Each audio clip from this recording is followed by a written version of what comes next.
Good evening, ladies and gentlemen, and welcome to another exciting Vobie One-Eyed Kenobi Showbie on the 17th of April 2020. It's 8 o'clock here in the UK. Live, British summertime, wherever you happen to be. You can check it out on the little timetable that tells you what time it is in the UK. Coming from Worthing in West Sussex, in the back room at the foot of the South Downs at the edge of the English Channel. This show is beaming into your hearts.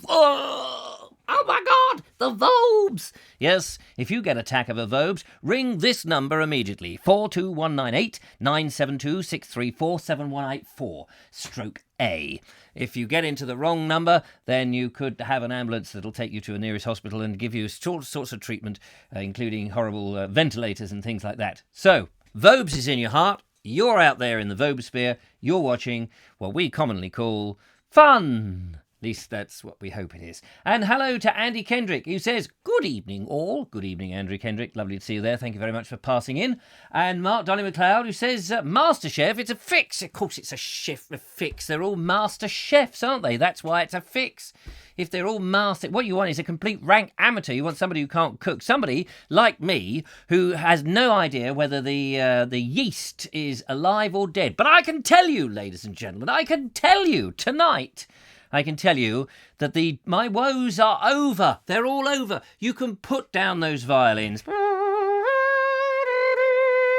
Yes, I don't need those. Shove them on the essay and burn them for all I care. I don't care if they're a Stradivarius or a Nicky Nicky Noo Noo.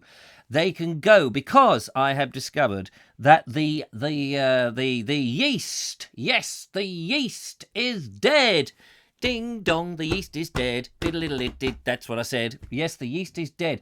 I did an experiment. Remember, I did a bit of bread making in the last few days, and it was all going terribly wrong. I was pulling my ears out, pulling my eyes out. Well, like last remaining eye. Where are you, by the way? I can't see any of you. And what happened is I thought, maybe these people out there are saying you've got to use strong flour. And I thought, no, I think that's all wrong. I think that's all hogwash, ladies and gentlemen. I think it's hogwash. Because I think it's balderdash. Yes. Because it's got to be something else, because it's not doing a thing. It's not even trying. It's just sort of going, I'm not going to rise to the occasion. And it wasn't rising to the occasion. And I thought, maybe the only thing that I haven't changed is the yeast. So I got the yeast out and I put it in a little Petri dish. I added a little bit of warm water and a bit of sugar, and I went and looked at it. I peered under the microscope, I glanced at it, I illuminated it with light, and I got a magnifying glass and I gawped. For long hours I gawped. 7 days I was there training my focal point. Might have been 7 hours.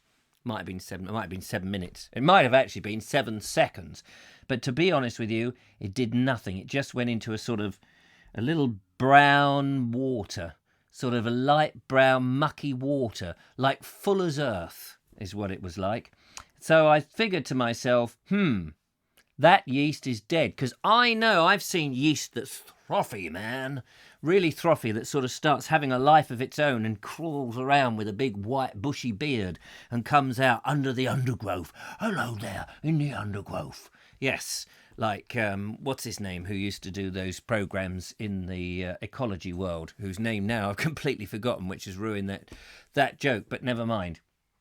Anyway, welcome along to Mark Selwood, who's down there in Cornwall. Mark Selwood, I have some very sad news for you. Happy news for you, sad for me. Unfortunately, I will not be coming to you. Not on the dates that we had originally booked. Because sadly, we've got another 3 weeks of this lockdown. Norman Stanley Fletcher. Yes, we've got more weeks of this lockdown and we're not able to go anywhere. I've cancelled 5 days in a wood with the lovely Julia, much to her chagrin.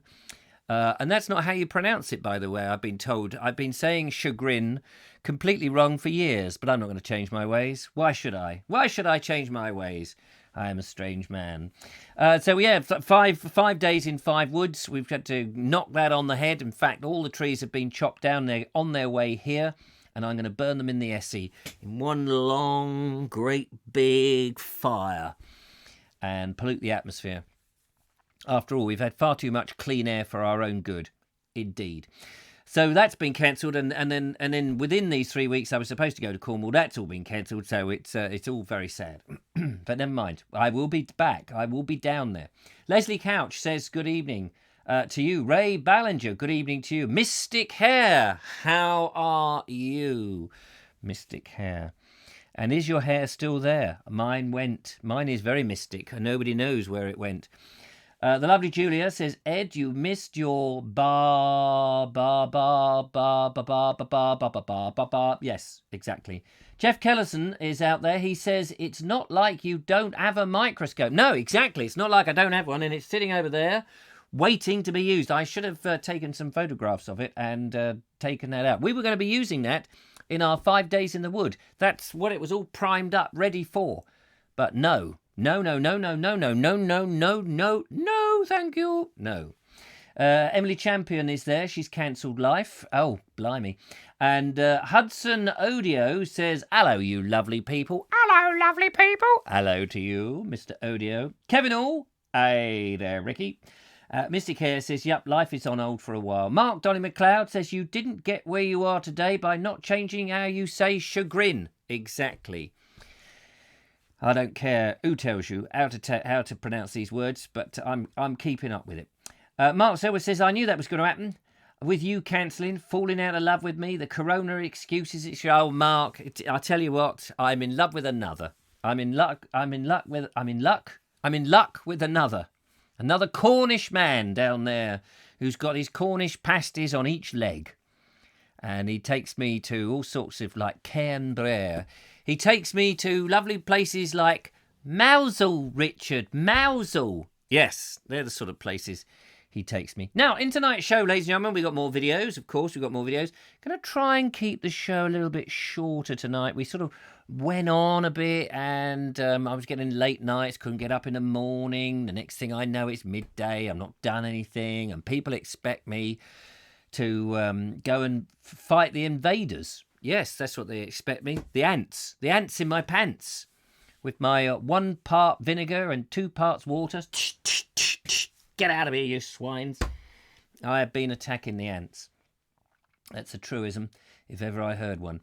However, before all of that, and as if by magic, a purple strap appeared on the screen and you had a number. You can call this number now if you wish to speak to me before we play the first video. 0793 474 6790 is the number to ring. If you ring a different number, say I was hoping to get through to Richard Vobes, but unfortunately I've misdialed. And see what they say, because I'd love to know who is at 0793 474 6790. I'd love to know who that is. So who is that either side? Who's that either side of Richard? Who's on 791, but who's also on 789? That would have been nice, wouldn't it? 789, that would have been quite a handy number.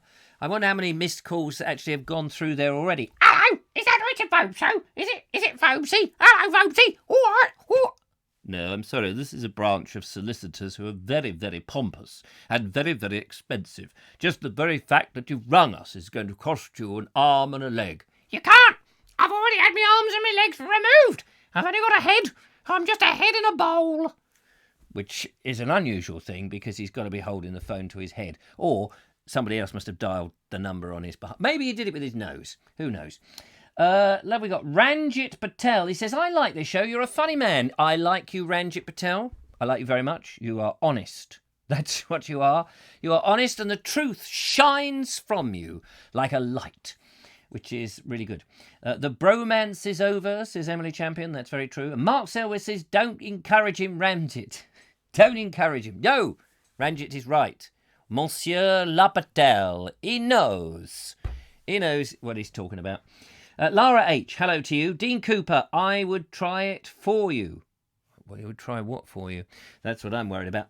Dean Cooper popped round my house this morning when I was broadcasting the English Journey, reading a story, and he brought round the legendary, yes, the radiator material, the stuff that if your radiator breaks, you can stick it in there and fix it. Radian B. Also handy, for bad backs, apparently. Because as you bend over into your car and you've got the bonnet up there and you're trying to fill up... You're trying to fill up the radiator with this special fix-it and the bonnet falls on your head and clamps you down and you're squealing like this. As you pull yourself up, you can hear your back go click. It goes click and you go, oh my God. But luckily, you have Radian B in your hand, and with a small liberal dose of that, do all that, gets rid of the old coronavirus at the same time, and then massage your back like this, massage. Don't get carried away and think that it is suntan lotion, because it isn't. And you'll get a very strange sensation tickling and prickling all over you. Your goosebumps will be enormous. Which would be all right if you're into sort of transsexual changes and you want two particular goosebumps at the front and you haven't got them. But otherwise, they sort of pop up all over your head, which is a little bit weird, especially when they're all over your face and ears. Mystic Hair says, channeling Monty Python there. We channel a lot of stuff in this show, I can tell you. I've got my Navi spade, and I've been doing a lot of channeling. I want my own canal coming through the studio so that floating our boat could just go sailing past. And that would be... Oh, we've been saved, ladies and gentlemen. We've been saved by a phone call. Here it comes. Somebody has called the old Vobie One-Eyed Kenobi show. Let's find out who it is. Hello to you. Hello. Hello, who's that? Hello, it's Emily. Emily what? Emily Champion, who spoke to us yesterday. Did I? Did you? Deja vu. Vujardé, as some people say if they can't speak it right. Yes, it's me again. Yes. Have you still got your list? Yeah, I've still got my list. Oh, what's next on the list? And also, hang on. No. And also, yeah. I started watching on YouTube. Yeah. London Belongs to Me. Oh, did you? Yeah, I haven't finished watching it yet. I'm at the court. He's in court at the moment. I won't spoil it for anyone. Yes, that's right. Oh, yes, I remember that. Yeah, that's quite a way in. Then that's quite a way in. Yeah. What did you think? What did you think? Yeah, no, it's strange, isn't it? It's a bit weird. Yeah. Well, what do you expect if I've recommended it? But what do you think of Alistair Sim? Oh yeah, he's a character, isn't he? He is a character. Yeah, he's a character actor, I believe. But anyway, so that's marvelous. It's nice to have a recommendation that somebody's actually not finished. Not finished watching it. Yeah, great. Thanks. So I've gone straight to film and not to the book. Well, yeah. I know. I couldn't even find my book. I'm worried now that somebody in the night has been in and half-inched it. No.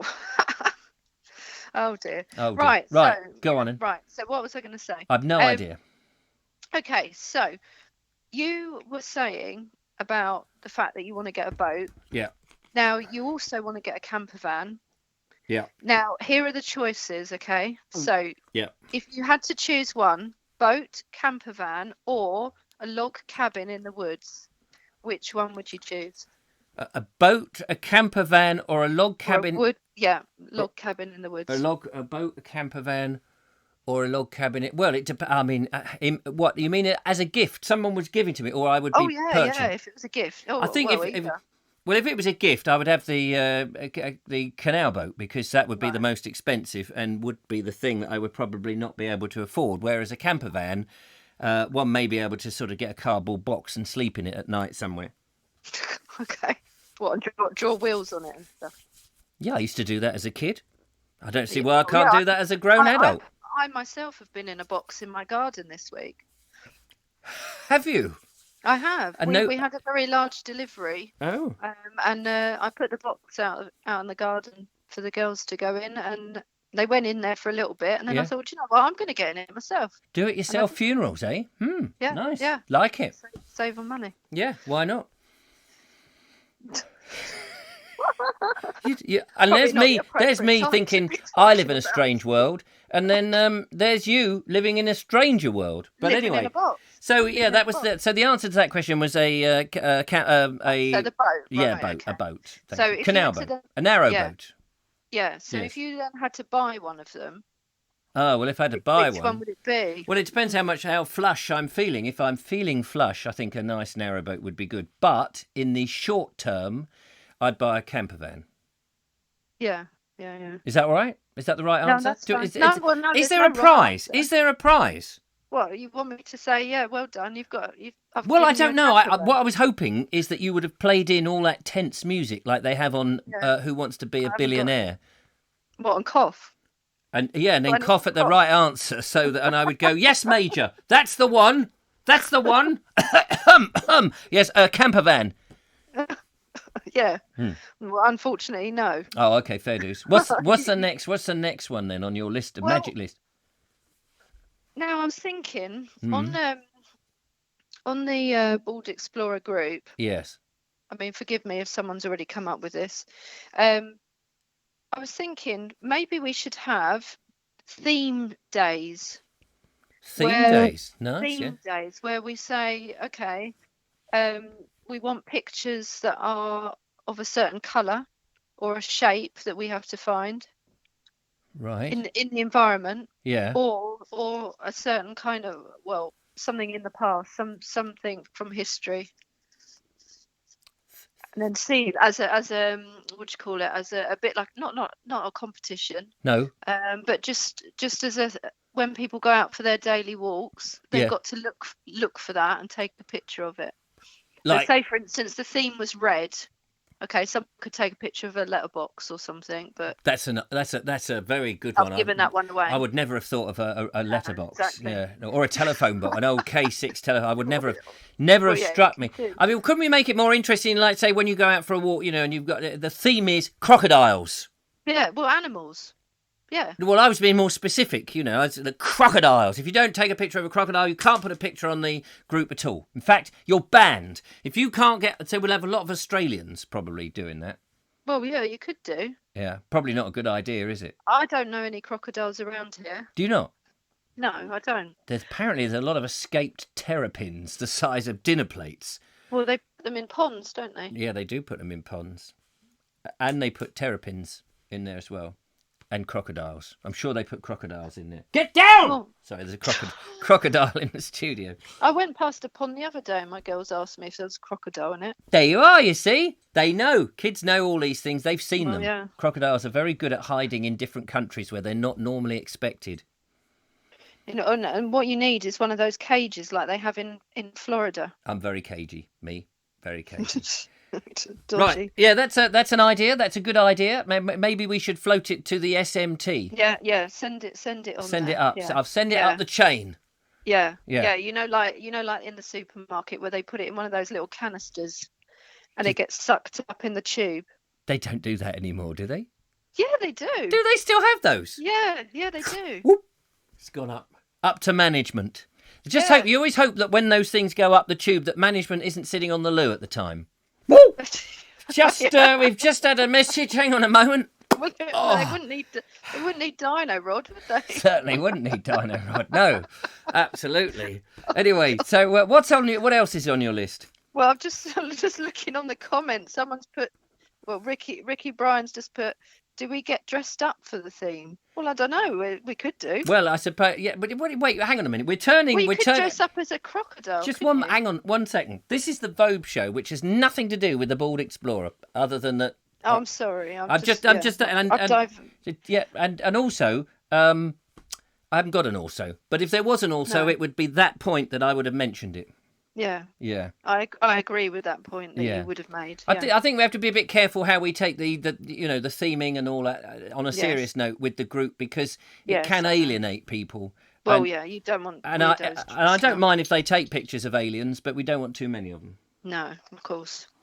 I don't know any aliens, but I do. Maybe two of them, Snug and Cozy. They've been down for a bit. Oh yes, Cozy, you slipping slapper. In their shed. In their shed, yeah, that's it. Cool. Well, that's. Are you going to ring in tomorrow? Well, I don't know. You're doing it tomorrow. I do it every night. Oh, do you? I've been doing it every night since 4000 BC, when Rackle Welsh was in the in that whatever it was, 43,000 leagues beneath the sea. with a loincloth thing on. With a loincloth over her head. Yeah. Nobody wanted to see her face. It was just like a bit of chamois leather, wasn't it? I think it was. It was an old chamois leather left over from one of those Elvis Presley films. What? Okay. I'll leave you to work that one out. Yeah, but I'm gonna have to move on because we've got to play. We've got to play a song now. Oh, okay, all right. No, a video. Karaoke now. Yeah, it's karaoke. It's the Radiant Bee Rhapsody. Oh, okay. All right. Well, I'll come off the phone then. Yeah, but call in again. Yeah, we'll do. Nice. I'll have another list of lovely things. Yeah, have another list. About. That's it. And it might encourage other people to ring in with their list of ideas. People. Tell them. I don't want to just keep hearing myself. No, there we are. You see, it's you, Emily Champion. On, be brave. Be brave. Be brave, people. Be big. Be bold. Be brave. Yeah. Thank you, Emily. All right then. Take care. Speak to you soon. And bye. you. Bye-bye. Bye-bye. Bye. There we are. Lovely Emily Champion there with her crazy list. Let's go and play in one of our videos because people have gone to all that hard work to send them in. And today, there we are. Today we're going to start off with Gabriel from Glastonbury because he's got some very interesting information. I'm gathering all this up, Gabriel, because when Julia and I come over on our bicycles, we are going to want to visit all these exciting places. It's really good. So, Gabriel, Glastonbury. Where are you going to take us and what are you going to tell us about today? Something to do with a village, I believe. Glastonbury village is situated a couple of miles to the northwest of the current day town. There is little to see nowadays but a flat and very often muddy field which you don't even notice as you drive past. However, this nondescript little field is the site of one of the most iconic and important late prehistoric wetland settlements in the whole of Europe, and ranks alongside Stonehenge and Avebury in terms of archaeological importance. There have been several archaeological digs on this site through the years, dating back to 1892 when it was first excavated by a local medical student by the name of Arthur Bulleid. He later became an antiquarian and established Glastonbury's Antiquarian Society. The settlement that Bulleid excavated had not been built in a lake as the name might have suggested, but was in fact a man-made crannog, or small island, made of reed and sedge that was floated in a large swamp. Archaeology shows us that the village was inhabited between 250 and 50 BC. During that time, around 40 roundhouses were built in total on the site, but there were probably never more than about 14 at any one time. Dugout canoes were found at the site along with many artefacts and other finds including the famous Glastonbury bronze bowl. This bowl, showing the signs of many repairs, had been in use for over 100 years. The round rivets you can see around the edge of the bowl were used in its repair, the top half being replaced in the 1st century. I hope you enjoyed this video about Glastonbury's Lake Village. There is plenty more information to be found online, but in the meantime, this has been Glastonbury's Lake Village. I've been Gabriel of Glastonbury. You've been an audience. Thank you. See you on the next one. Bye-bye. How about that, ladies and gentlemen? A history lesson about Glastonbury Village you never knew was there, and how fascinating that it happened to be that wonderful place with all those 14 at one time little round houses. Amazing. Amazing what you learn on this show. Fantastic. Thank you so much, Gabriel. That was absolutely super duper. Loved that. That was great. Don't forget you can send in your videos to the Vobes via WeTransfer to my address. Information about how to do that in the description. We have the phone lines ready for the next lovely caller. Meanwhile, people like Barry Stevens says he likes these historic videos, which is great. Mike Stevens says, never knew it was there. No, I never knew it was there. How about that? That's superb. Beach Writer says, Audrey the Lily of the Valley was always my mum's favourite of all those lovely smells. I now live in Florida, and we have mostly no sweet spring flowers, and sadly no lilacs over there in Florida. What have they done with them? Do they mow the lawn every 10 minutes, and every time anything sort of grows, they get shot of it? That's so terrible. So there we are. Great video. Lovely one. Well done, Gabriel. That was fantastic. We like all that sort of stuff. There we go. Hello, Richard. Bit late tonight, says Andy Frierson. Oh, why is that so? Give us a call. Tell us the reason. 079347467 90. And you can call and tell us what you've been up to in the last few days. And what do you think about the lockdown for another 3 weeks? Are you going to cope with that? Have you ever tried Radian B? I just had a sip of it just now, and I can tell you, it smells a bit like Cointreau. Do you remember Cointreau? Yeah, it smells like some sort of alcoholic drink from the 1970s. I would be tempted to add a little bit to my drink here, but I'm assured that it fixes radiators first. Andy Dalgleish is also saying it's a nice video. Do you know anything about the Blue Bowl of Glastonbury? Oh, I bet that'll be a video coming up. I like that bowl with the bolts coming round, the little round bolts. And it's interesting that it was repaired and used several times. I have a collection of bowls like that I have my breakfast in, which is very nice. Kevin Hall is ringing on my home phone. I don't know why he's ringing on the home phone. Let's find out what he's up to. Hello, Kevin. Hello, Richard. You're ringing me on my home phone, on my personal phone. What's it? I've completely forgot. Shall I ring off and ring back? Yeah, that'd be very nice. Thank you very much. Unless, of course, somebody else can beat you to it. Probably, yeah. They'll be racing now just to keep me off the air. Yeah, there we go. Let's see who can ring before Kevin. It's a new game. Ring before Kevin. Your time starts now.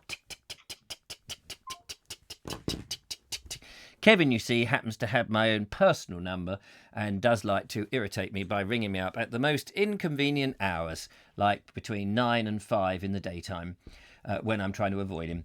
But let's see if he can manage to get through. I shall anticipate the call. Here he is. Let's see if that is him. Hello to the Vobes Show.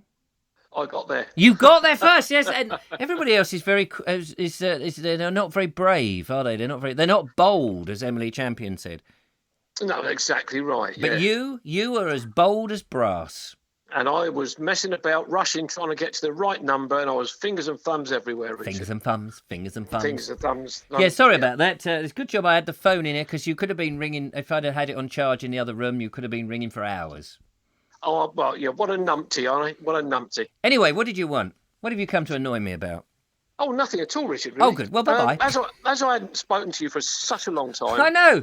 It's amazing. When was the last time you rang? About 12 days ago, wasn't it? At least. Yeah.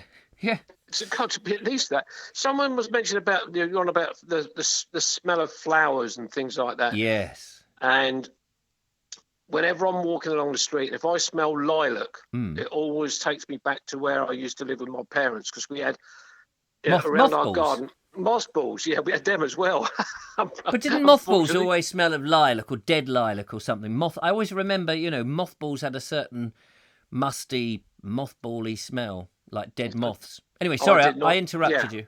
Yeah, but around our garden we had purple and white lilac trees growing all the way around. It was just lovely. And as I say, if I'm walking anywhere, I get a smell of that. Just love it.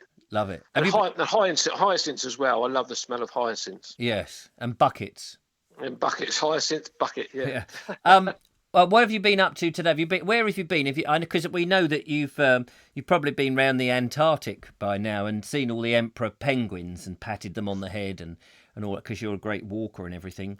Have you been past Giza? No. Geezer actually lives in Hazelmere at near Shottermill Ponds, opposite the pub. Oh, does he? Yeah, his name is Anthony Pringle, but we all know him as Geezer. Oh, all right. It's an Anthony Pringle. Is he from the firm that makes those tubes with those crisps inside them? No, and he's not related to the famous Pringle golfing jumper people. Oh yeah, they're famous. Yeah, but no relation, he says, unfortunately. Oh, that's a shame. Yeah. So have you been out walking? No, I had a day off today from walking. Oh my goodness! Hang on, has the world's stopped turning? Does everybody know? I should stand the police down. They've sent out the search party for you. I tried to keep it quiet. But it failed. It failed. I imagine everybody on Midhurst Common must be going, that bloke with a beard. We've not seen him. Maybe he's hung himself. They would be. I'm glad, actually, to be honest with you, I'm glad I stopped going out there, because we've got a local Facebook group, something to do with neighbourhood, helping the neighbourhood and things like that. It's been going for some months. And a lady put a message up there the other day saying, and this was at the Easter weekend, so it's probably a bit different now, but she goes there regularly every day to walk a dog, and she sees the same people every day. Does she? And and on I think it was Easter. On Easter, no, does she have a clipboard? Is she there with a clipboard going? Oh yeah, we got him, Mrs. Jones. No, she doesn't do that. No, but what she did was on Saturday she was out there, and she didn't see one person she knew, but she said there was at least 40 people walking around, and the car parks were full. My goodness! So those people must have driven from somewhere to have a walk on Midhurst Common. Well, do you know that the logic that you've just given me there? The car park was full, and those people must have driven from somewhere to Midhurst Common. You know, that's amazing. That's amazing. That you would make a great detective. Yeah, they must have done, because those cars don't just drive themselves, do they? They don't just roll in and go, "Oh, do you know what? My car was on my drive earlier today. I must have left the handbrake off. Do you know that happened to me too? And it's just rolled. Just so happens it's gone to Midhurst Common car park, parked very nicely at a good 6 feet from the next car. How lovely is that? You know when you say something you wish you hadn't. Yeah. Is that every time you call me? Yes, I think it is actually. Yeah. So what? But on a serious note, what you mean is, I think what you mean is, and I sort of idiotically interrupted for comic effect, because that is what I do. Of course, yeah, that's what you do. That is what I do. I'll call time on that. Is that these people are not from the area, you suspect, and they've driven a distance to get there to just have a day out. Is that what you mean? Quite possibly, yeah. Yeah. I know Midhurst Common, as you know, you've been there with Dave Ford, and it's a huge area. Yeah. But 40 people could adequately be, dispersed around. You wouldn't necessarily. It's not like being at a jumble sale. But no, exactly. But when you've got when I've been out there over the last few weeks, I've probably seen over a weekend 9 people, right? 8 people, something like that. Yeah. But to suddenly get 40 people on the common all at one time, there might have been more, I don't know. But it just shows that people are not taking any notice of the restrictions that we've got at the moment. Well, they might. Well, you say that. You say that. We are allowed I've just said that. Do you know, you did say that, didn't you? It is true. And but those people, it may be that they're allowed to drive somewhere to go for a walk. We've established that now. And it may be just coincidence that they've all gone, let's all go to Midhurst Common. You can imagine all in these individual houses go, well, we won't go to Land's End. We won't go to John O'Groats. We won't go to Stonehenge. We'll go to Midhurst Common. And they may just coincidentally, on that one day, was it a bank holiday Saturday? It was. Yeah, it could easily happen, couldn't it? Yeah, but there's almost like a bank holiday every day now, isn't there? Well, do you know, I've not worked for weeks. I feel like the phone doesn't ring. Nobody offers me any work. All the work I had some speaking engagements. They've all cancelled on me. Airbnb have told me I can't go to the place. It's almost as if something's going on. Really? Yeah, I just get that impression. I mean, here I just sit at home waffling away to invisible people. Whose names come up on a screen. Occasionally I get voices in my head. The world only occasionally get voices in your head. Well, there's this one at the moment, which is I've been talking to my psychiatrist about. Because not only does he ring on this number, but on my personal phone as well. Well, how did he get that number? I have no idea. Some fool must have given it to him. I'll have to have words with people. Yes. What, more people? More people. Yeah, I know. These are the people that are in my head. Are they? You have people in your head as well? Oh, all the time, Richard. It's something about wearing these big headphones. I'm sure that's what it is. Yeah. But so it was very busy. So your little lady then, who was normally there with her clipboard counting the pennies, what you need to do, here's a way, because I know you're out of work at the moment because you can't work because of all these things. You want to do what that bloke once did. I can't remember where it was. So it may be an apocryphal story, but there was this car park, I think in Bristol somewhere. And there was this car park, and people would go to this car park, and it was on a bit of uneven ground and near the city, and people would come in and park their car, and there was a little bloke there sitting on a chair, and he would, it was £5, and or whatever it was for the day, and they'd just pay him and whatever, and they'd go in. And this went on for years and years and years. People would come in at £5, whatever. It never went up. And then all of a sudden one day they parked there, and the bloke wasn't there, and they were a bit disturbed. He said, I don't know whether we can park here now, because normally there's a chap there and we give him the money and whatever. Well, and then somebody rang up the council and said, I think, you may not realise that your chap isn't here anymore. And they said, what chap? And apparently, I don't know whether this is true, but this is the story, that, he made a mint. He made an absolute mint. And nobody questioned it. He was just sitting in a little wicker chair, and he would just go, and, just like, £5, mate, park here. Nobody questioned it. Nobody questioned it for like 20 years. And he didn't pay tax on the money. He didn't pay any rent on the money. Nobody questioned it. And then he just disappeared. That's what you want to do on Midhurst Common. Well, I was going to suggest that you're a bit short of money at the moment because all your corporate work stopped. Is there any car parks around Worthing where you could do that? Well, there's let's have a look. There's Morrison's car park. That's near me. Well, there you go. Yeah. And if it rains, you could pop home. Yeah, put the kettle on and have a nice cup of tea. Yeah, absolutely. Yeah, that's it. But I can't really sit still for very long. I would be rubbish at that. Yeah, I know. You've got ants in your pants, haven't you? People are talking. They're having a conversation amongst themselves now that you've come on the line. I don't know quite what that is. That always happens. They probably thought the very same thing when they saw you, Kev, says Mystic Hare. That what are you doing? Yeah, well, they thought, where's he come from? Yeah. How many people listening have been to Stonehenge, says Beach Writer 8. Have you been to Stonehenge? I have, yeah. I've got photographs of Stonehenge. I've been to Stonehenge probably 3-4 times. Oh, very good. And and the last time I went there, I could not believe how much it's been built up. Oh, they've got a roof on it now and people live in there. There's condos. Condominiums, whatever they call them. They've got a canal that runs through the middle. They've changed it. They've glassed it over. They've got windows in there. There's a band every night. Yeah. It's quite a big enterprise now. And in fact, the USS Enterprise occasionally lands on the very top of it. To be honest with you. Is that the one that says "Beam me up, Scotty"? Yeah. There is a stone that you press, and it says "Energize," and up they goes. And another one that says, "I can't hold it, Captain. I can't hold it." Depends what he's going to hold. Well, exactly. He's looking in an inappropriate place. Anyway, Kevin, it's been lovely to have you on the show. I don't know what your point was, but it was very nice.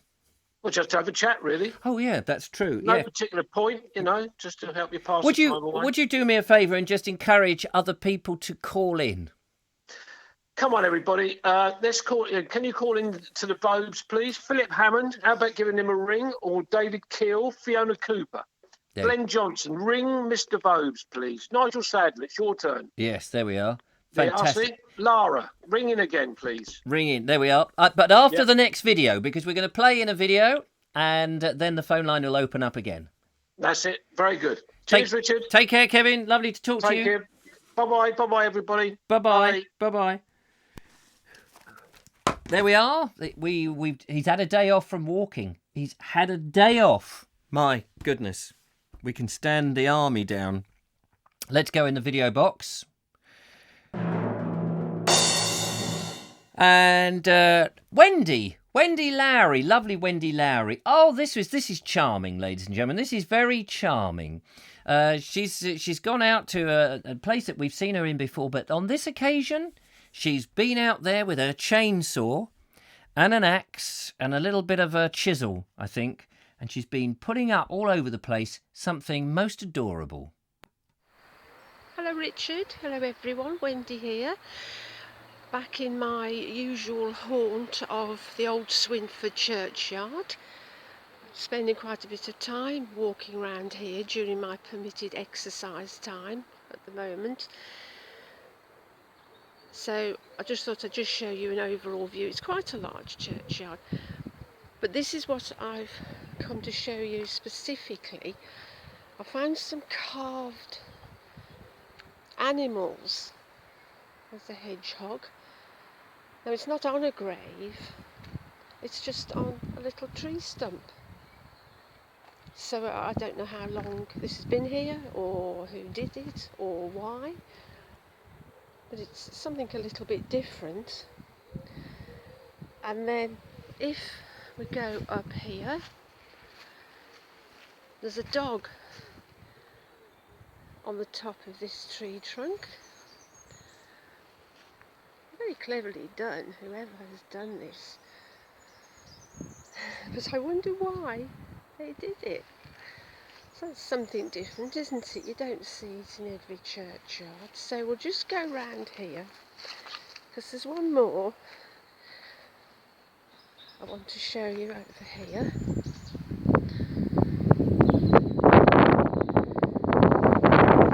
Here, there's a few.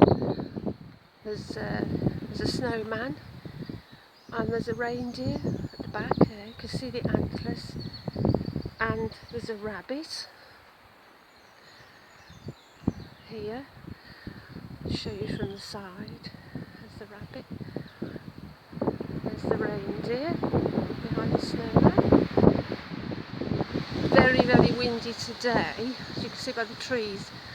So I hope the wind isn't affecting the audio on this video. Here we have a little bird house on a tree with a little bird. A little wooden bird. Can you hear the chimes of the church clock? Chiming 10 o'clock. Come out early today because there's rain forecast. So there's the little bird. Here's another carving of an owl on the side of this tree. And just round here to the side of it is a caterpillar. So that's it for today, folks. I hope you've enjoyed my video. Thank you for watching. Bye bye. Here we go. Look at that. There we are. That's absolutely marvellous. Thank you so much, Wendy. That was superb. Love it. You see, you gave no hint before that those wonderful carvings were there. And then you found something new. I think that's absolutely brilliant. I loved it. And I think the last tree was a yew tree with the caterpillar going up the side. It was marvellous. So now on the line, you can hear some strange noises here. Let's make sure we get him into the studio, as it were. It's the lovely Dean Cooper. Hello, Dean. Hello, Richard. How are you? I'm very well. I've been bathing in Radian B. Yes, don't drink it. Don't drink. Oh, all right. It has got a strange. It's a very powerful ointment. It is. It's like WD-40, and it's quite sticky. And my fingers, I've got some on my fingers now and on my lips. It's quite sexy, isn't it? It is. Well, it works. Let's put it that way. If you get a very sore back. You might need somebody to rub it in for you, but I would advise that they use some sort of rubber gloves or something, because when you get that on your hands, it's going to make your hands smell for a while. Yeah, I have got it on my hands actually. So yeah, and how much do you put on? I mean, there's a lot in this bottle. There is. You only need a small amount. Just it's very thin. It's like I say, it's an ointment. It's a liquid. So you just need to rub it in the affected area where it's hurting most. Can you use it on all parts of the body? You can, yeah. Can you? Yeah. So if you're at one night, you're a bit active, shall we say, and you bruise yourself in a certain place. Do you think on sensitive areas of the skin is what I'm trying to get? No. Very good. No, I wouldn't. For the viewers, I would. I'm not going to do it. I'm not going to put it on in front of the viewers. No, that's something I would do in my own personal space. Obviously, no, the viewers can hear what I'm talking. Yeah, they can hear you now. Saying, sorry. Yeah, they can hear everything you say. That's right. I know they can. And I wouldn't advise putting Radiant B on any sensitive areas, because you'll be running for the fire brigade. It will be very uncomfortable. Right. I'm glad we sorted that out then. Right. Yes. Well done. Right. Yes. It's very, very good on any muscle ligatures, damage or whatever. Yes. That kind of thing. Do you know if it makes your hair grow? Well, you could always try, Richard. Try putting it on your head. Try a little bit. It might. See what I'll tell you what. if you've got a cold head in the winter, it will definitely warm it up. Yeah, no, it is. It's got a sort of it's got that sort of warming effect, hasn't it? Yeah, it has a cooling and a warming effect in one go. So when you put it on, it feels like a cooling effect to begin with, but then obviously it warms up everything that's sore and it takes away a lot of the pain. So it's very good. Mark Selwood says that deep heat has a better whiff. I'm not sure because it's quite a nice whiff, that one. It is, yeah. Like I say, it's an ointment.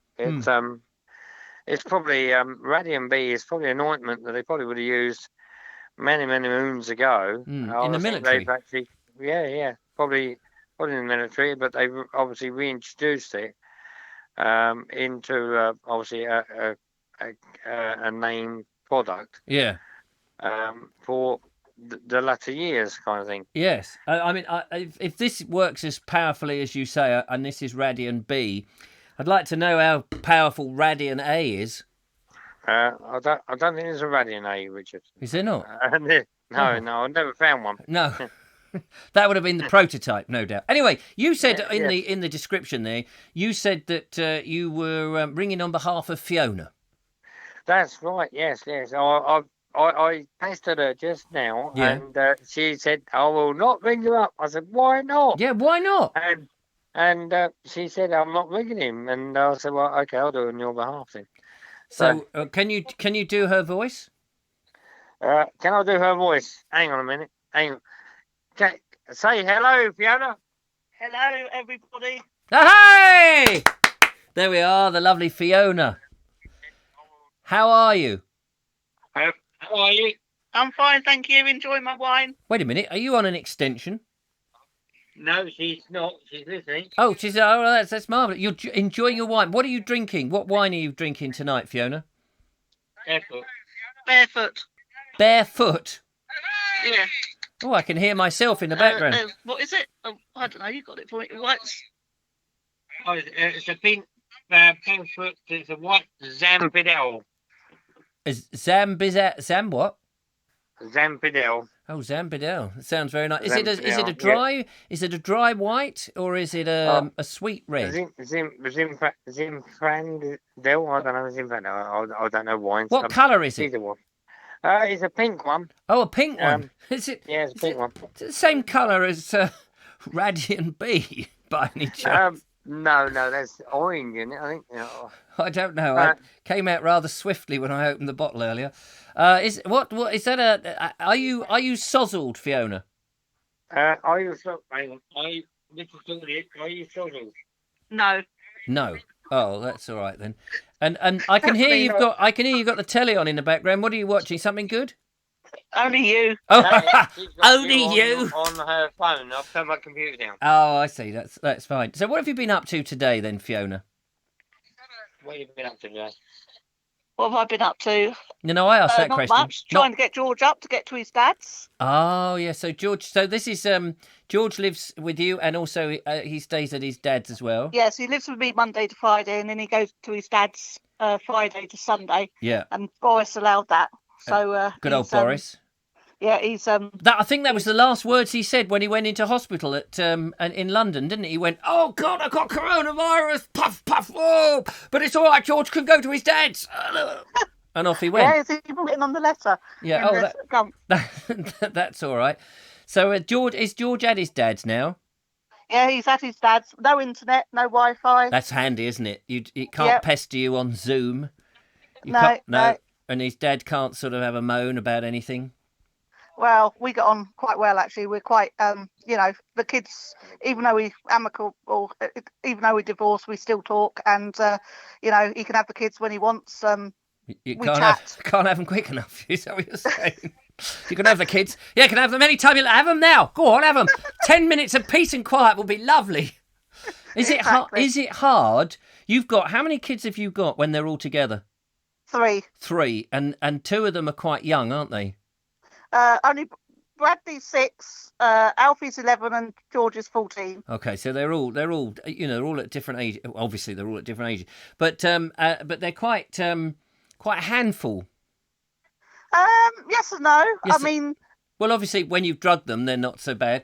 But I mean, when we've gone on the walks, I know that. How can I put this politely? Bradley's he's a gregarious character, isn't he? yes. So I mean, having them at home all this time, it's like having the summer holidays brought forward. They're not fighting. They're getting on very well. I don't know if it's because of the lockdown. They understand everything that's going on and everything. But they tend to be getting on all right. They've helping in the kitchen, doing cooking. And do they actually help? Yes, yeah, they like cooking. George and Alfie. George likes to get on and do it himself, but Alfie is a bit more computer games. But yeah, everybody seems to be getting on really well. I mean, next week back to school starts again. George and Alfie's homework's done and lessons are done on EduLink, so there's no problem there. And they both got praise for doing a grand job and getting the homework done. And Bradley's the problem because he just thinks it's an extended holiday. Yes. He doesn't realise he's got to do work at home. Yeah, because he's 6, you said? 6, yeah. He finds it difficult. Yeah, of course. But that's, I mean, at 6, you just teach him about life. Yeah, exactly. We've been doing cooking, gardening, and that's it. Put him to work. That's the best bit. You say, come on, go and mow the lawn. That's it. When you've done that, I want you to paint the top of the house and the chimney. Some of the cement stuff up there is not very good. There's a brick loose. Up you go, Bradley. Well, I can't possibly go up there. I'm afraid of heights. And you could. I mean, he'd probably climb up the chimney, couldn't he? Yeah, bless him. Bless him. Yeah. Oh dear. Well, I'm glad it's because you do imagine. I mean, that it would be quite tricky for people if they've got more than one kid. But maybe the fact that there is more than one kid is better because if you've only got one, it's like, do you want that kid's going to want your attention all the time? Presumably. Exactly. Yeah. I mean, he misses like George and Alfie now. They've gone to their dads, but come Sunday night when they come back again, he'll be happy again. Yeah. Oh well, that's good. Oh, I'm very pleased to hear that, Fiona. Looking forward to seeing you back on one of our walks when we're allowed to do it. Yes, I can't wait to get out of this house and do something different. And it's so boring. Oh. I haven't seen my dad. That was said with feeling. Boring. It's all right. I mean, Dean goes off to work and we go off for a little walk. But I mean, it was my dad's birthday the other day, and he's lost my mum, and I mean, I can't even go and visit him and like his mental health and all that, Yeah. How far is he from you? Well, I'm in Uckfield. He's in Crowborough, so it's about 6-7 miles away. Oh right. Oh okay. Can't you just sneak round there one day? I have thought about it, but people are nosy, aren't they? Aren't they? That's the trouble. People are nosy. They stick their big fat noses in it. I can't do anything in the evenings without people watching me. Yeah, I phone him up and that, but it's not the same. But No. And I suppose he can't use Zoom and things like that. No, I was going to get him an internet phone and everything before lockdown, and that was going to be his birthday present on Father's Day, and he will have to wait for it now till I can see him again. And is he coping though?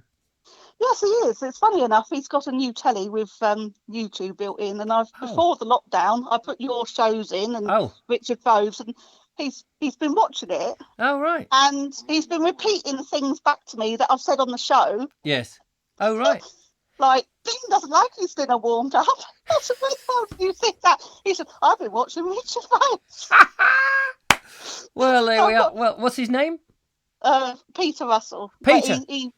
He can't, he can't prescribe, but he's been watching, the programmes and that. Yes. So I've got to watch what I say now. Yeah, well, you have. He might be watching. Hello, Peter. Just in case he's watching the repeat, in 20 years' time, down the line, sort of thing. It's like, there's a live show from April the 17th or whatever it is. How fascinating. Well, that's lovely. It's lovely to talk to you, Fiona, and to Dean, who was ringing on your behalf. But there you are. Yes. See, it didn't hurt. It didn't hurt to talk to me, did it? No, it didn't. No, you're lucky because the wine's got me. The wine has hit the spot there with that barefoot, whatever it was. I just talk to the voice, ladies and gentlemen. Well done, Fiona. Yes. Well done. Okay. All right then. Take care. Soon. Yeah. Right, talk to you again. Bye-bye. Oh, there we are. That was the lovely Fiona and Dean in Uckfield. keeping it all together. So there we are. Isn't that nice? Wasn't that lovely? Lovely to have them. Life in Fiona's house sounds like a dream, says Mark Selwood. Nikki Jess says hello. Audrey Forbes Hamilton is saying LOL too. I missed some of the lovely comments. There were some fascinating comments. By the way, I did see comments about Stonehenge. Jeff said he's been to a carbon copy of Stonehenge. I noticed that go up. Michael Angel says, after you use that, you'll be the Brazilian explorer. Yes, indeed. Oh, another phone call coming in, and we will see who is on the line. Hello to you. Hello. Mystery caller. I think this might be one of those pocket calls. Let's turn the volume up. What did he say? Well. What do you mean, well? Well, what? Now, don't swear. We're listening in. As if I would. Ah! I'm a bit confused because I'm watching a replay that is like 30 seconds behind what I'm watching, which is really confusing. Yes, so this is how it works, you see. This isn't in real time. But I know, so I'm taking my headphones off now. Suddenly, I'm in the real world. Yes. Just like that. So who's this? Who's this that I've inadvertently answered the phone to who didn't expect me to answer? It's only Glenn, isn't it? Only Glenn. Hello, Glenn. Hello. How are you? Well, I'm still going. I'm still surviving. We're carrying on. Fantastic. Lovely Glenn Johnson. Have you still sporting the Shush. The what? Shush. Shush. You're not sporting it. It hasn't fallen. It's falling out at the same rate as yours is. It's falling out. Shush. Shush. You still look mean and moody though. You know those rockabillys that you saw when you was like 12 years old, that they was all like in their 50s? Yeah. Is that what it's like now? You have to like actually work it out. You go, do I just shave it off or do I carry on? Yeah. Either way, it's wrong. It is. Oh, it's so sad, isn't it? How long have you had your Mohican for? Since I was 13. Since you were 13. So so I was going to say, so you're very attached to it, but clearly not as attached to it as you used to be. No. So Glenn, I haven't spoken to you since we walked up, one-to-one as it were, since we walked up to the Hanukkah windmill. Yeah, I drive past that 3 times this week as well. And every time I look at it, I'll go, we was up there doing a walk. Doing that, yeah, it was lovely. That was ages ago. I know. We've done 2 albums since then. I was in a recording studio, wasn't I? Yeah, that's right. You've got that wacky car with the rally bars and stuff on it. In it, just a lightweight rally car. Is it? You still got it? Yeah. So, are you working at the moment? You all through the lockdown? I'm lucky. Well, I'm self-employed in the motor trade, which means I get 80% of my profit. Which most people that are self-employed don't have a profit; they just work enough to pay their bills and pay their rent. Yeah. So when they offer you 80% of your profit, not of your earnings, you go, "Oh my God. I didn't really make profit. I just managed to stay alive." Yeah. So you don't get very much. Yeah, but luckily I've got a mate that's like in the tyre business, and he's offered me as much work as I can have. Fantastic. Oh, well, that's good. It's not that fantastic because even that's drying up because all the garages are shutting because no one's going in there because no one's driving. But petrol is cheap at the moment. Say it again, or you just cut out? Oh, beg your pardon. I said petrol's cheap.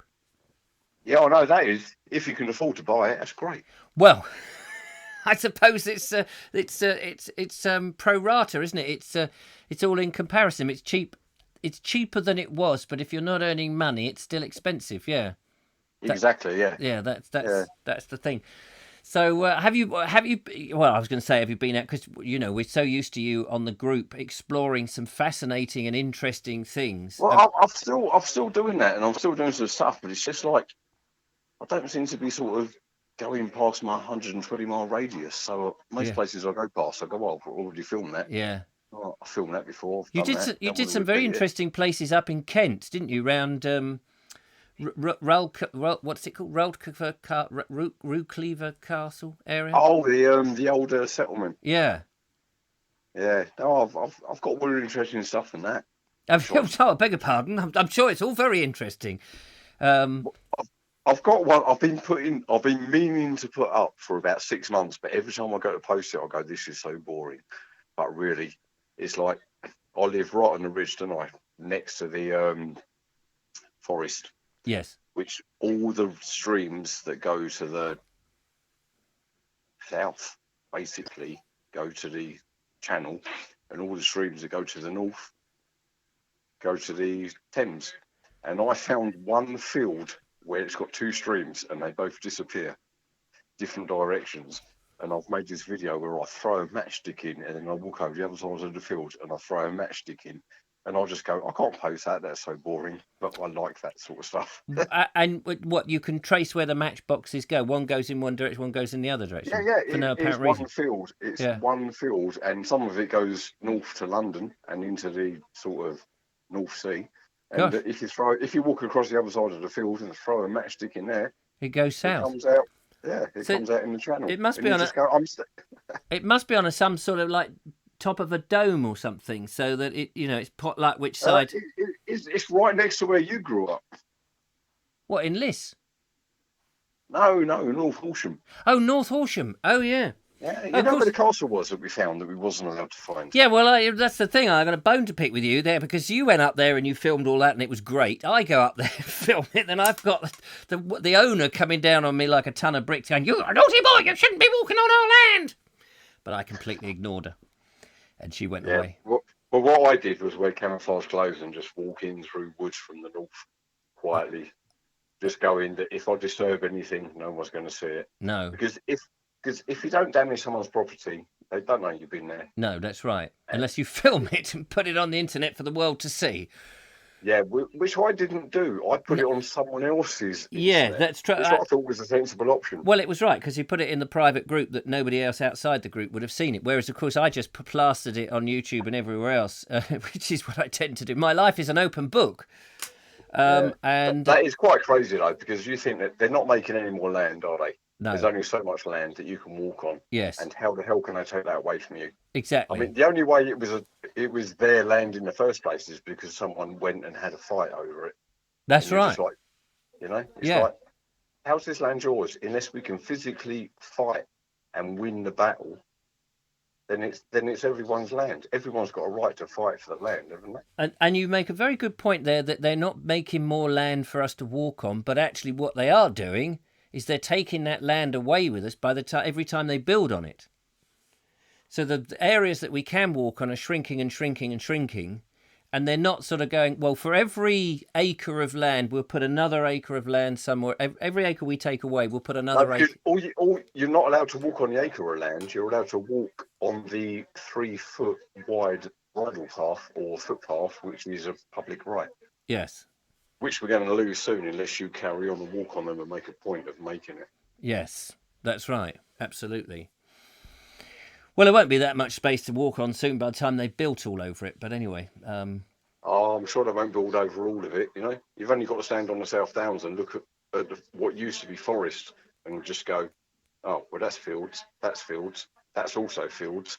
We've already pretty messed up the land. Yes. Well, we've messed it up big time. But maybe after this pandemic is over, we will think again about the merits of local rather than global. Oh, definitely. I think that will be a good starting point. Yeah, it's going to have a huge influence on the way people see things, isn't it? Yeah. Like, it's just a lump of land. You're not building on it. You've got a fence around it. Why have you got a fence around it? Why can't someone walk on that land, take their dogs out to poo? Silly little things, doesn't make any difference. No. But it is highlighted all these things that people like me that have been moaning about for years have just gone, it's just land. In Scotland, you can go anywhere. They've got the rule of right, haven't they? Yeah. You can camp in someone's garden as long as you can't be seen. And is that right? You can camp in someone's garden? Is that right? You can camp in somebody's garden as long as you can't be seen. Right to roam. It's called the right to roam. Yeah, but I didn't. It means public can go anywhere. Right. You can't go in their front room, presumably. No, you've got to be out of sight so you don't disturb their everyday life. Because if you can't see them, what does it matter if they're there or not? As long as they don't leave a mess and leave a load of. Well, what if they're in your bushes with a camera peering into your living room? Well, if you can't see them, it's not an issue, is it? Well, no, but you might be taking a shower or something and walking around the house because you forgot the soap. It's down on the kitchen. Well, if you're bothered, you'll have blinds. Yeah, that's true. All right, you've got Everything's pretty black and white, really. You're bloody clever, aren't you? You and your film crew. It's us old people. You're one of them. We just know. We've learned it. That's true.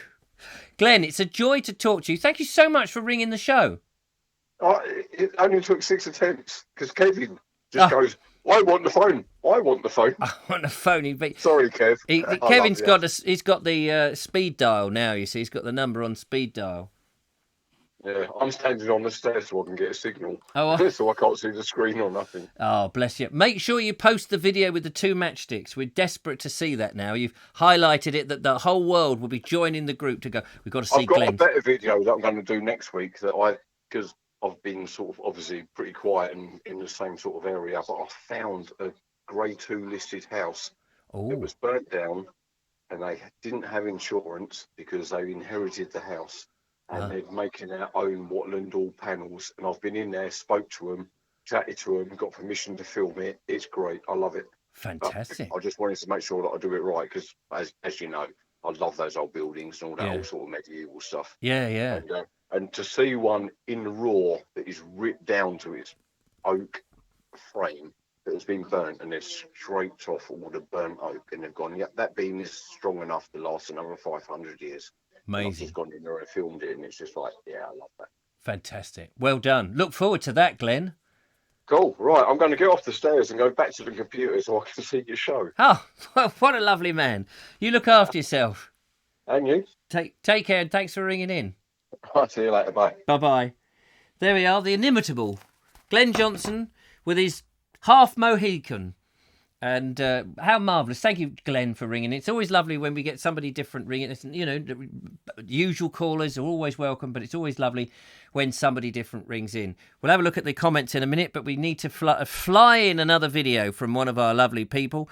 Earlier we saw Wendy. What have we got here? This is from Grace Elsbeth. This is from Grace Elsbeth. Something she saw unusual out of her kitchen window.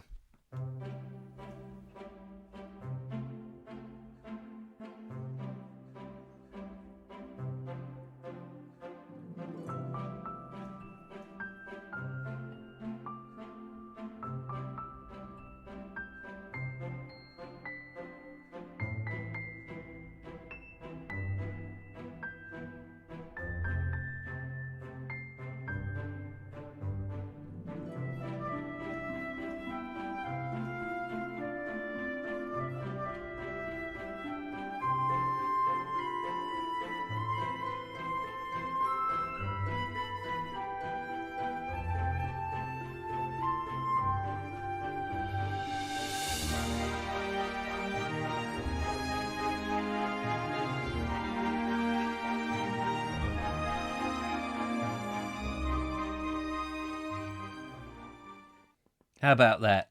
It's not every day you see a deer swimming in the pond outside or the lake just outside your kitchen window. But in that case, that was very sweet. I like that very much. Thank you very much, Grace. That was superb.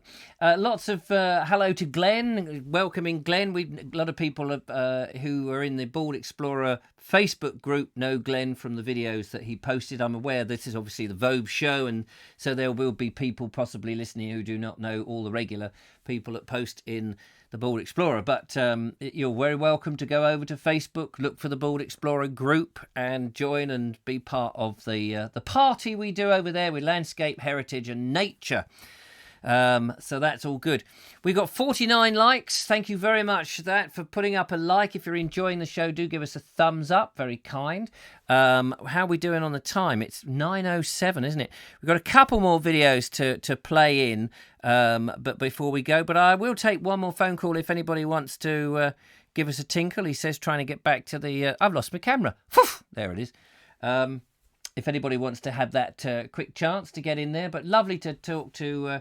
Glenn. Emily Champion's saying put some Radian B on it. I'm not quite sure what she means there. The lovely Julia is going, oh no, it's the Glenn. Yes, it was the Glenn. And J.W. Harvey's talking about gasoline, because we mentioned that the price of petrol is low at the moment, if you can afford it, as Glenn says. My wife's got gasoline at 0.85 cents of a dollar. I imagine that. A gallon in Virginia. Well, you've always got cheap gas over there in America, isn't it? Because, I mean, you don't get taxed as high as we do. We get taxed to the hilt over here. Ed Loud says, I've certainly worn down a few of them in the paths of the Romney Marshes. If we don't use them, we'll lose them. That's true. Talking about pathways, very important. I think we've got about 4 years left until this new law comes in that old pathways that are not being recorded will disappear, which is a bit of a shame. So if you do know any, you've got to go and I think you get in touch with the Ramblers organisation, if I remember rightly, something like that. That was from Grace, the deer. Yes, Julia. I thought it was a hare. Yeah, no, when I first saw it, I thought it was a rabbit or a hare. And then, it was a deer, apparently. So there we go. Marvellous. All right, well, let's play in another video then, as we are fast approaching the end of the show, and I'm trying to keep this a nice short show. We've got Barry Stevens, who's been out and about with the lovely Faden. This is amazing church. And I was fascinated by the bell tower. I think, Barry, you said to me this would make a good place for the Board Explorer to go and have a look at. The bricks in the bell tower fascinate me because, as you said, they're 17th century. So they would have been built in the 1600 and something. So have a look at this anyway. Hello everyone, Barry Stevens here. I'm currently in the village of Crondall in Hampshire at Crondall All Saints Church, which is an Anglican church. There's Faden. Hello everybody. Hello, he says. And this is a grove of lime trees which we would just walk up through. You can see all the bluebells on the side. It's also a bit rainy today. It's very rainy today. Tulips. This church is it was originally an Anglo-Saxon church. There's no remains of that anymore. This is the Norman church that was built in the 1100s. This tower that you see there was actually added on in the mid 1600s. Anyway, I'll get back to you soon. This is actually a great unlisted building. Yep. And it and this and the clock was actually very well kept from like World War I or World War II. Yes, it was. And this is the Norman part of the building, which has had very little done to it. I'll just take you around here. This is the tower that was built in the 1600s. There's a lot of this. The castle was actually seized in the Civil War, the English Civil War, with Oliver Cromwell. There's been lots and lots of reports of ghosts of parliamentarians seen walking up this grove of trees and straight through this entranceway. Whether that's true or not, I don't know. Anyway, I'll get back to you soon. Just like to show you some of the carvings, the original carvings above this door. It's very hard to read that. That is very hard, it's very weathered. Anyway, see you soon. This is the back side of the church. It's actually got some modern, I don't know what you'd call that kind of grouting stuff up there on there.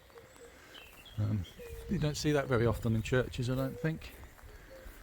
It has got a surrounding churchyard, which is fairly big. I'll get back to you when I find something a little more interesting. Bye bye. Just like to show you this ivy covered tomb, because I absolutely love ivy covered tombs. I just think they look very gothic. Gives them great character. I've never really seen them, really. No, you don't see them very often like that because they're normally kept. I'll just show you this gravestone with this lovely angel. Is that Michael? I'm not sure.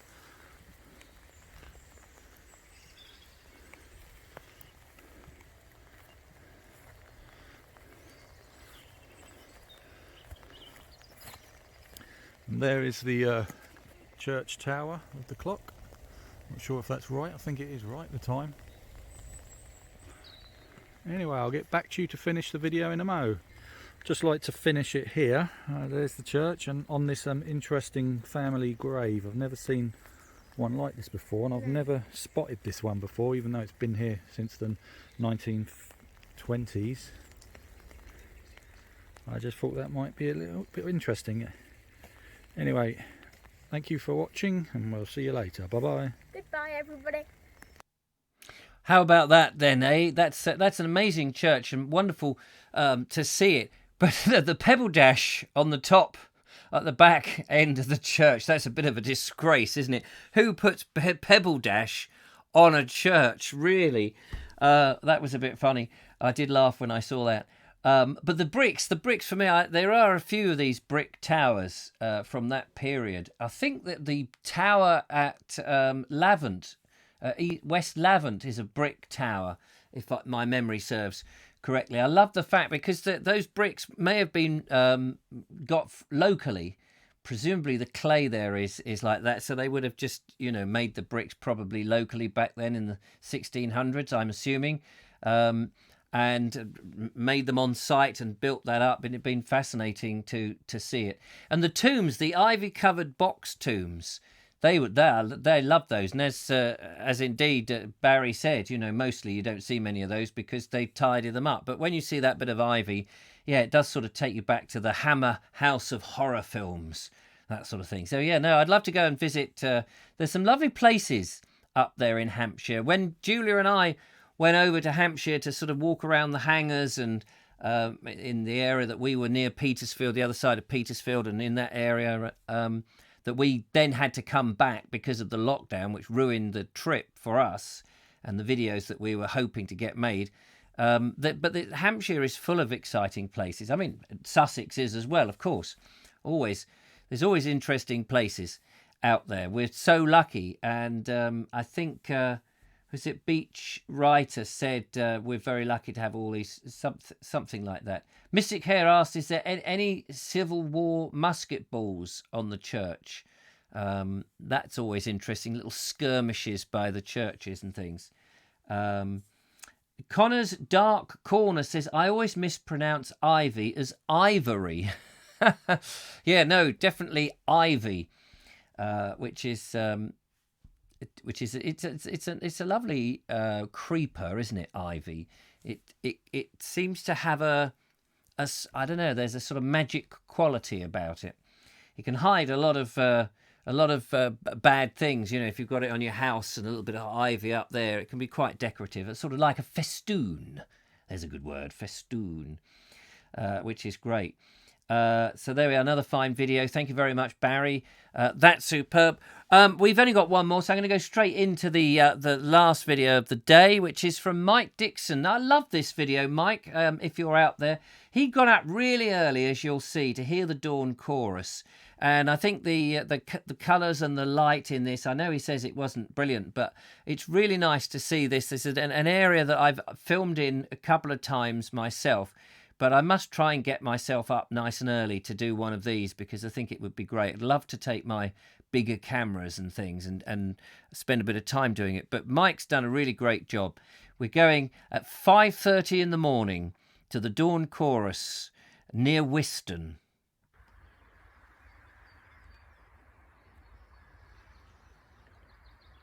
Good morning from Wiston Church.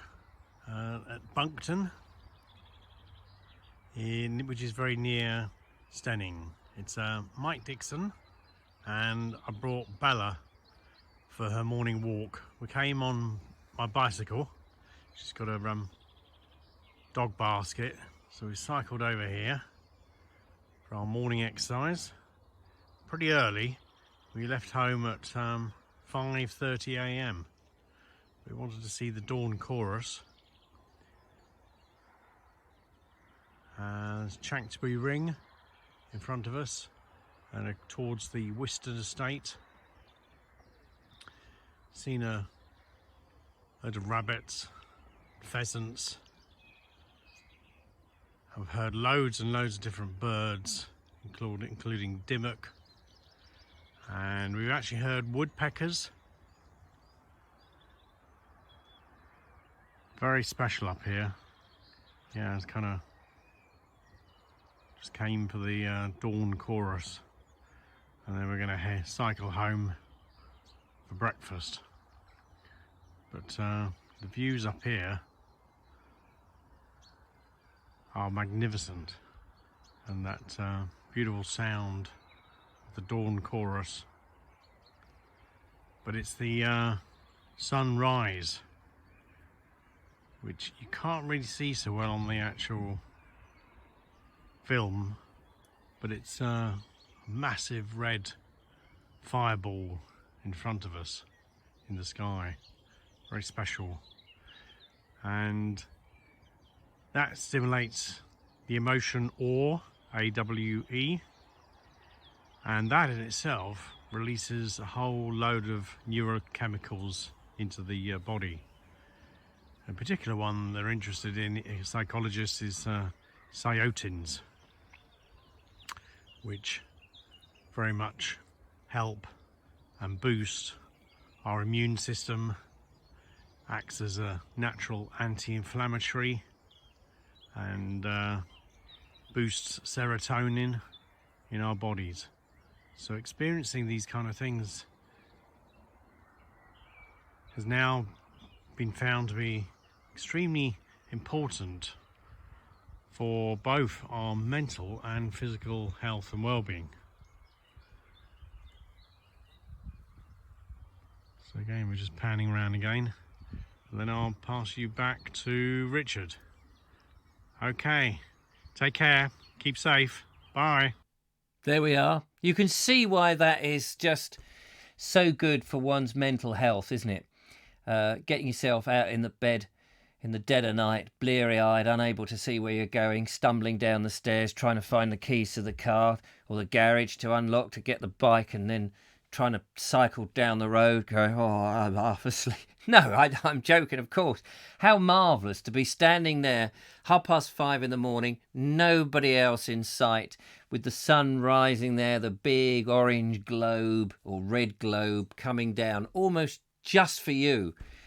You know, nature is just an amazing thing, and that awe that you would get is incredible and captured so well there by Mike Dixon. Thank you very much, Mike.